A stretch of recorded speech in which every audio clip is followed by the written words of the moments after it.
Right, what I've been doing to finish the front of the traction engine off, I've made two of these bars with the bolts in. They go in the generator adjusting plate like these,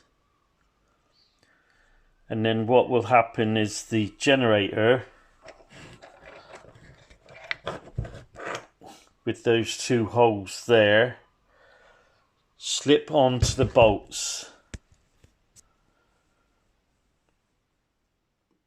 and then these are the jack-in bolts, so that when you come to adjust the belt, these bolts here go on the end of the flange of the foot of the generator and help move it that way to tighten up the belt.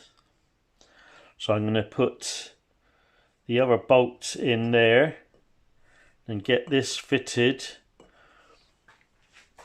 onto the top here. You see I've got these holes. I welded a thicker plate underneath and tapped so that the generator adjusting plate can bolt on there. Also, I'm waiting for some black paint to go off of the heat deflector plate, which goes between the generator and the chimney.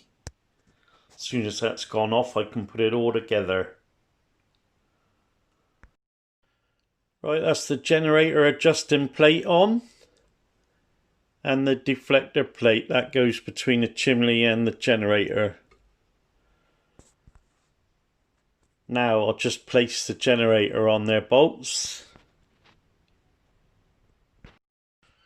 So the generator's on its bolts, and if we look round here you can see the jack-in bolts, what I'm on about.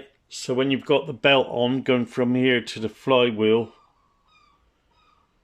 you can undo these nuts and then adjust these bolts to push the belt generator that way to tighten the belt up.